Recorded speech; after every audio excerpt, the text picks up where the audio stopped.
అధిక మెజారిటీతో మీ వైసీపీ ఓడిపోయింది కదా, ఎలా అనిపిస్తుంది విజయం మీకు? ఎలా అనిపించేది ఏమున్నది, మేము 175 గెలుస్తాం అనుకున్నాము. గెలుస్తాం అనుకున్నప్పటికీ రాష్ట్ర ప్రజానికం అంతా కూడా ఏ విధంగా తీర్పునిచ్చినారనేది మీరు ఒకసారి ఇటు చూసుకోండి.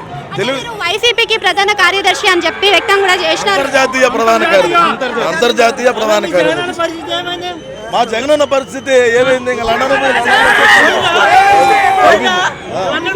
పోయినట్టే విధంగా అంటే ఇంతకు ముందు చూసుకుంటే జగన్ గారు ఎలక్షన్స్ తర్వాత ఇంపాక్ట్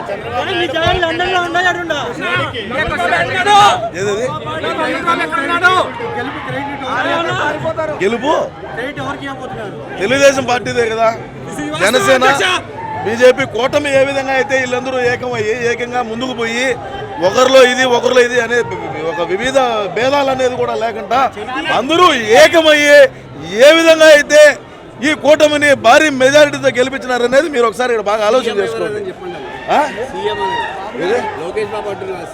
ఎవరన్నా నీకు చెప్పినాడా? నీకు చెప్పినారేమయ్యా? చంద్రబాబు నాయుడు గారు ముఖ్యమంత్రి. పోటీలోకి డిప్యూటీ సీఎం ఉంది అండ్ హోమ్ మినిస్ట్రీ ఉంది. మరి ఆ రెండు పథకాలు ఎవరికి ఇస్తారు? అంటే పవన్ కళ్యాణ్ గారు కూడా ఆయన పార్టీని బలోపేతం చేసుకునే ప్రయత్నంలోనే ఉన్నారు కదా. ఇప్పుడు తెలుగుదేశం పార్టీలో ఉండే వాళ్ళు ఏమవుతారని నన్ను అడిగితే నేనేం చెప్తాను?